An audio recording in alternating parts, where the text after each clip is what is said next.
I promised the judge I wouldn't body slam any more old ladies. Corner Gas Animated, all new, Mondays on CTV Comedy Channel.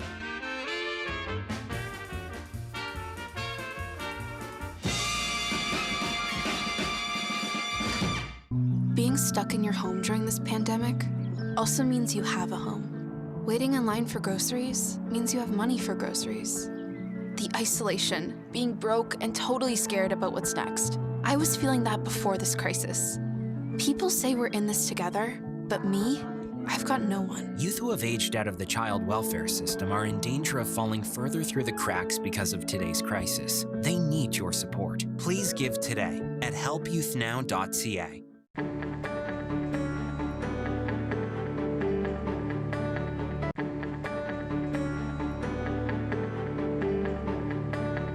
You're watching Rogers TV, St. John's.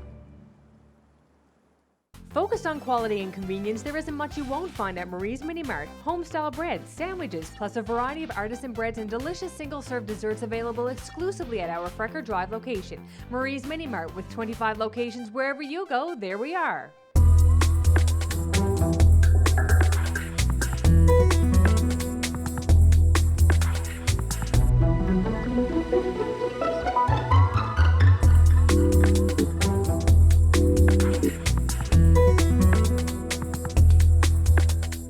My guest today came to Newfoundland and Labrador as a 17-year-old refugee from the Kosovo War. He went on to become Newfoundland's 100th Rhodes Scholar. For a time, he was honorary chairman of the Newfoundland and Labrador Human Rights Commission. And it's my pleasure to welcome Remzi Cej to the program. Nice to see you, friend. It's wonderful to be here, Carl. Thanks for having me. Oh, you're welcome. I'd like to take you back, Remzi, to the period of the war in Kosovo. This was a time, of course, when thousands of people were experiencing something which was absolutely nightmarish. And you, as a child, had an experience when you were in school in Mitrovica, and it had to do with a protest that was happening outside of your school. And I'd just like you to talk about that experience, because I think it's a good way to illustrate exactly what you were kind of having to go through at that time. Mm-hmm. Yeah, I mean, it's one of the defining moments of my childhood. It was I remember very early in the fall. It was the beginning of the school year, and my school was in downtown Mitrovica. My mother was coming to pick me up from work, and our teacher, who was worried about student protests outside, and they were political protests from students seeking greater rights for the Albanian majority in Kosovo.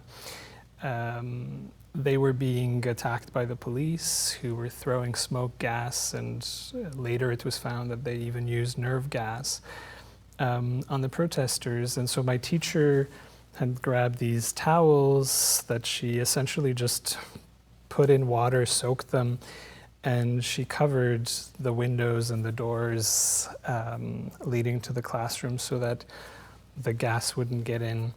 And even with that, I think many of us were starting to get teary-eyed, and we couldn't understand why, and we had burning in our eyes. And I remember when my mother came, just as our school day ended, I couldn't wait to get out of there, but when we went out, it was even worse. So at the age of 7, having that memory at a very young age does leave an impression on you in terms of just conflict and that being at the forefront of your mind from a very young age. You have said that it troubles you a little when you hear people say things like, well, I can't imagine what it's like to go through a war or to be in a war zone or Right. to experience anything like that. Mm-hmm. Because in your view, the imagination can be used as a tool to, along with your own personal experiences of life, to connect and empathize with people who have gone through things like what you went through. And there's another lovely story which I'd like you to tell, which I think is somewhat illustrative.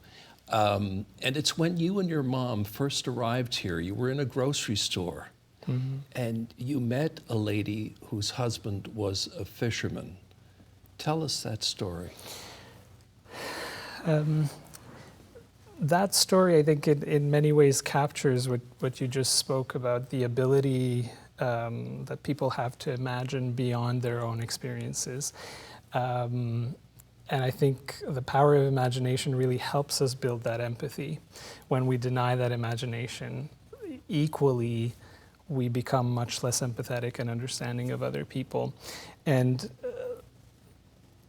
I guess for us, that was a very challenging moment at the time.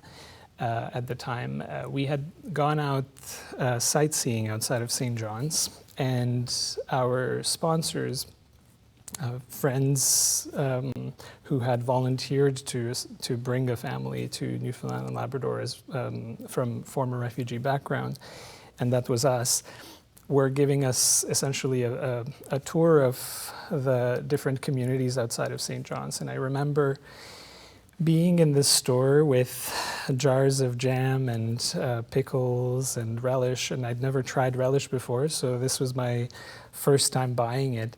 And we were waiting in the lineup when we heard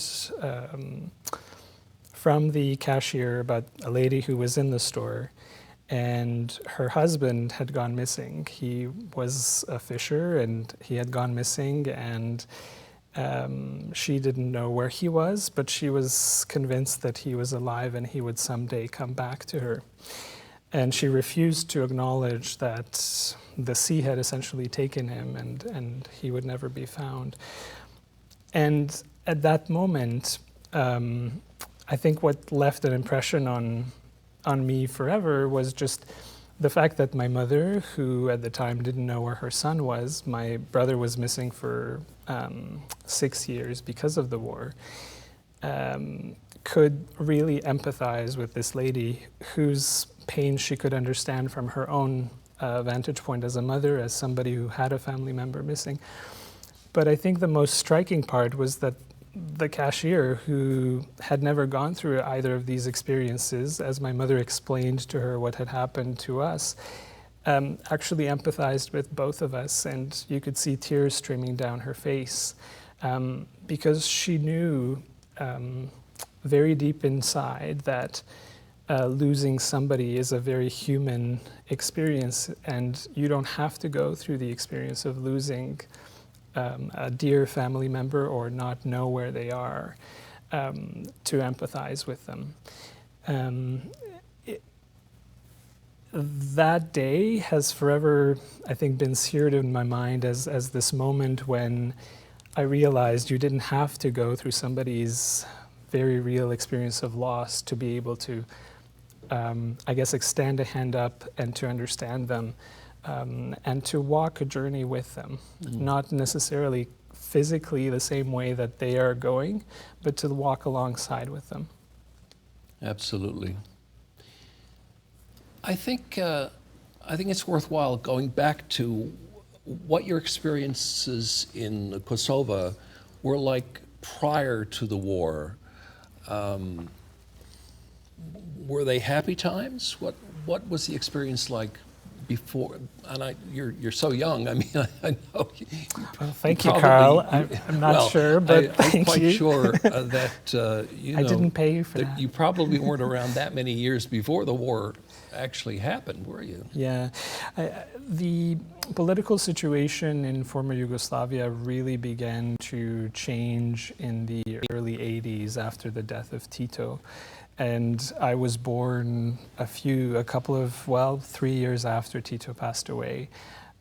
So a lot of my childhood, parts that I don't remember, that fortunately books and YouTube documentaries help you rediscover or discover for the first time, was marked by this tumultuous time when there was a lot of tension, political tension, and ethnic tension, and just challenges that many Kosovars were going through.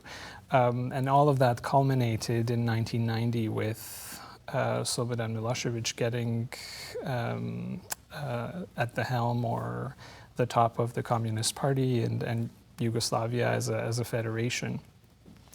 So if you think of the Federation of Yugoslavia, all these small republics similar to how the provinces in Canada are, Kosovo was a province within the Republic of Serbia that had its own autonomy and its own decision-making powers.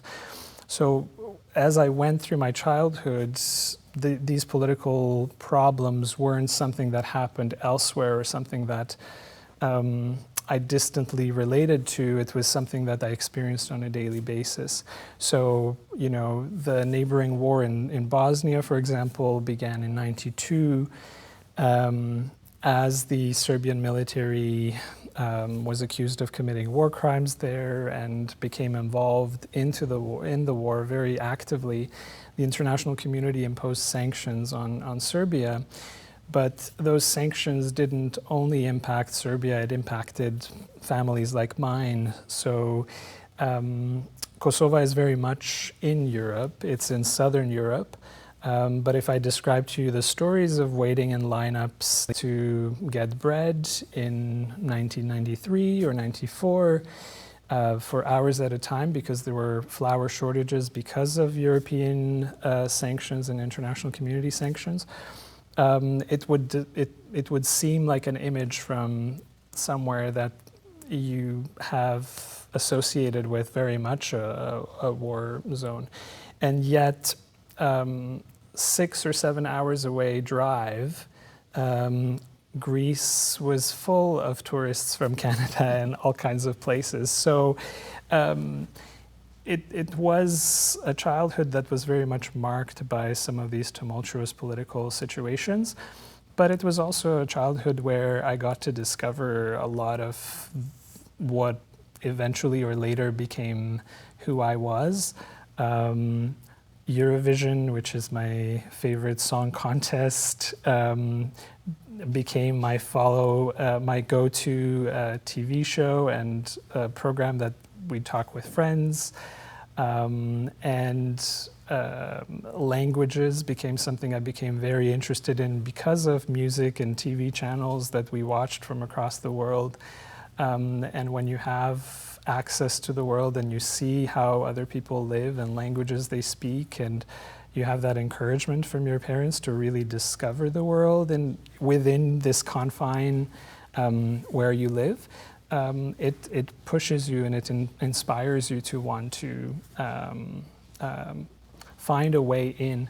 And for me, it was through languages. So I spoke Albanian and Turkish and Serbian, and very quickly began learning other languages like English, French, German, and eventually Spanish, because of that desire of just wanting to learn more about the world. And it helps when you're surrounded by friends who want to do the same. So it becomes somewhat of a competition. So when you and your family got out of Kosovo after the war, yeah.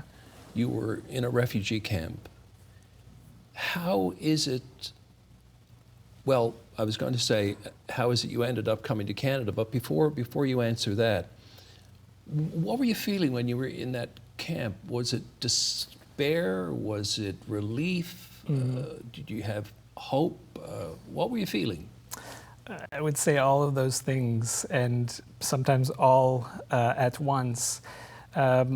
We were relieved that we were no longer in a war zone. We were in a refugee camp where we knew nobody would attack us. There wouldn't be bombs thrown at us. We wouldn't be forced out. And yet at the same time, we had no plan for the future because we couldn't plan. Refugee camps are places created for a temporary solution. And yet there are camps, refugee camps around the world that have become permanent refugee camps, places like Lebanon, parts of Kenya where they have Somali refugees, where generations of people have grown up in refugee camps. That can make planning for the future very difficult. And I think that's where hope begins to wane, because you're not able to think about what your plans could be. You can't pursue education meaningfully. And what's worst is you don't know where you can ground yourself.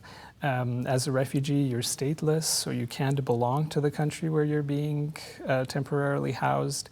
And as such, you can't really make plans for finding a job, pursuing education, none of those plans, which is why when resettlement becomes an option to be resettled to a third country, so from your home country you end up in a refugee camp, a second country, and then resettling to a third country, that was probably the best thing that could have happened to us, because it allowed us to begin life or return to life with some sort of a sense of normalcy.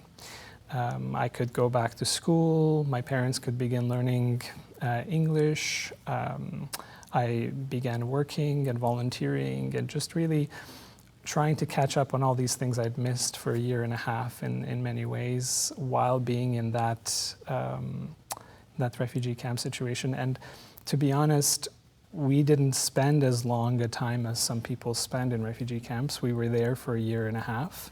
And during that time, we switched through 7 different refugee camps. I've often described it as a perfect exercise in minimalism, because the more you move from one camp to another, the fewer belongings you can carry, because it gets heavy after a while. So it wasn't as long as it could have been, but it was definitely a disconcerting experience for all of us. To go from living in your own home, to have your own garden with vegetables and fruit and neighbors, to sharing a tent with another family, having no privacy at all, not being able to pursue education or employment.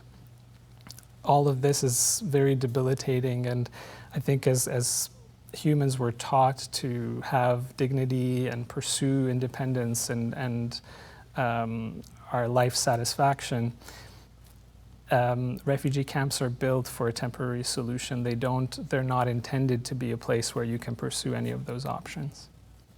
So, Canada, how is it you ended up coming to Canada and specifically to St. John's, Newfoundland? Well, at the time, as the war was progressing, my parents and I sought resettlement from Albania to another country. And Canada has a very active refugee resettlement program. They expressed an interest in resettling my family, along with many others. Between 1999 and 2000, Canada resettled 5,000 refugees as part of an operation to resettle refugees from the war. And so my family was among 5,000 Kosovars who ended up across the country. Here in the province, I believe there were 12 families that arrived. Some of them were originally in CFB Gagetown in New Brunswick and Nova Scotia, in parts of Nova Scotia, and then moved to here as a more permanent solution. Others returned. Many people returned after the war ended because they could see that being so far away from home was not something they could endure. It's very difficult when you've grown up in a small community with everybody around you going thousands of kilometers away from that spot. When we were added to that initial list of refugees who could be resettled, That was then followed up by a request for volunteers, sponsors, as they are called, community volunteers who expressed an interest in helping us settle and integrate in the community. And here in the province, it was a lovely number of families who opted to come to the airport and greet us and help us get to know communities in and outside of the Avalon. What was your reaction to Newfoundland when you came here? I mean, it must have seemed quite different from... Yeah, it was. To come from a community or a background where the population density is very high to a province where that density is very low was definitely a shock. And I think that started from the day we landed, when we looked down and we could see all this beautiful water, but eventually we didn't because it was a foggy day. But it was definitely striking.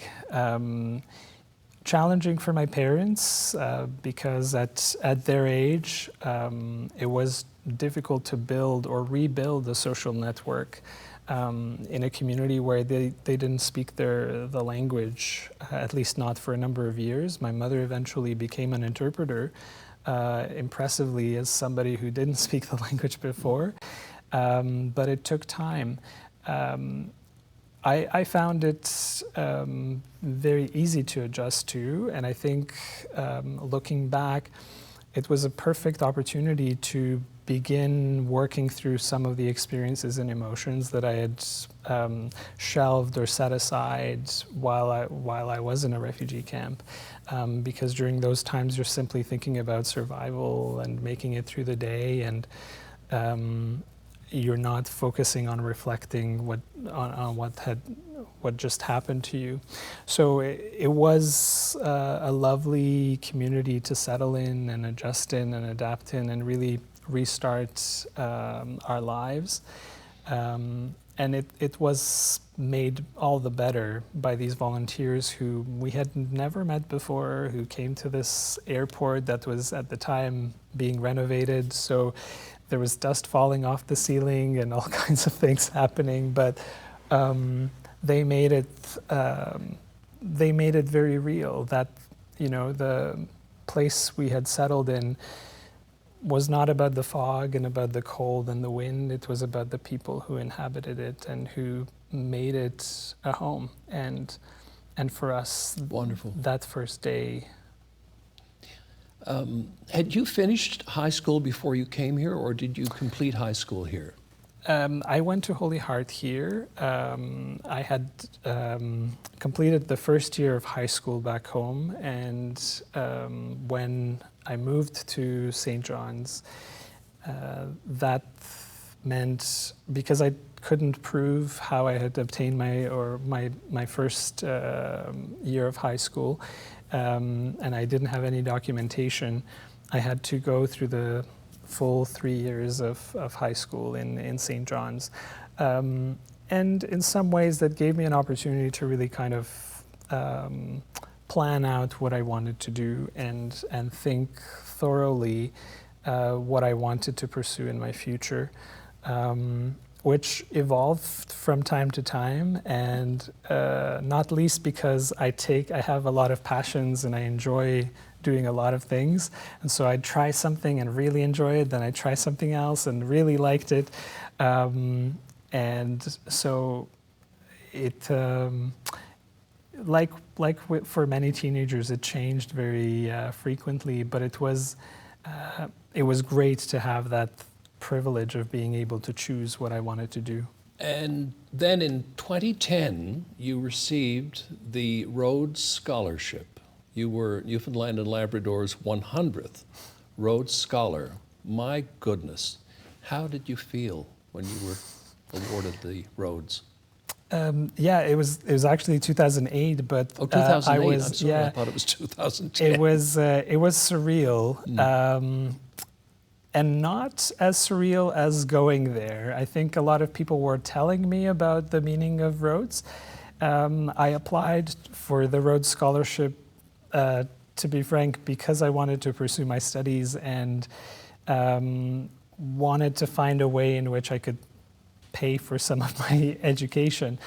And I applied for Rhodes with that strictly in mind. After obtaining it, it really hit home when I started getting calls from the media and from my professors saying this is incredible, because I sent them all an email just to let them know that I'd received this. And social media was a very new thing at the time, so I started getting all these emails from friends and from family and from my instructors who were really impressed, and I started to think, this is something big. I was very happy with just the interview experience that I'd had, because I remember reflecting on this while sitting on this table that was one of the oldest dining tables in North America at Government House. Mm-hmm. And pondering, just thinking about how privileged I was and everybody around me was to be in this space, and to think about just the opportunities that I had been offered and afforded. But to see that then become a real scholarship and real opportunity to study at Oxford University, it was beyond anything I had imagined to that point. And it became very real the day that I got to Oxford, and then a few days later had to wear a cap and gown in order to be matriculated, to become an official student, and meet friends from all around the world. You studied international relations at Oxford, and your thesis dealt with international conflict and how being exposed to conflict impacts civilians, but especially children, women, and seniors. I'm just curious, I want to ask you, how are things in Kosovo now? Mm-hmm.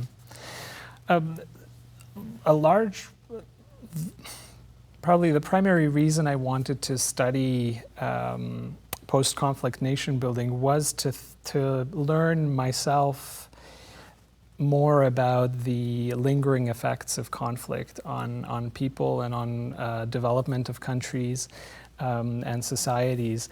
And I felt I did that at the time. I feel like these days Kosovo and the region are evolving in such a fast way that none of us anticipated, politically and economically. And things, while they're much better, people are no longer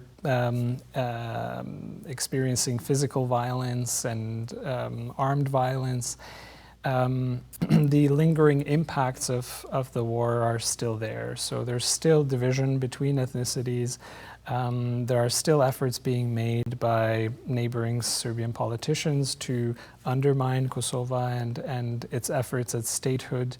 So it's a work in progress, if you will.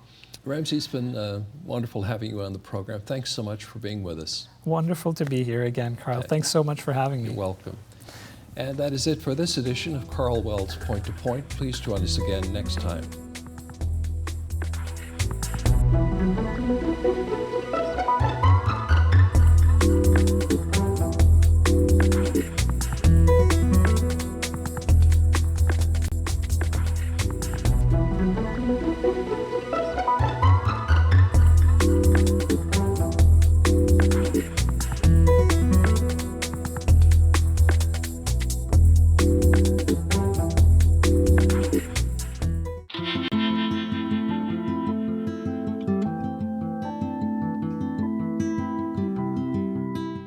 If you want convenience, Marie's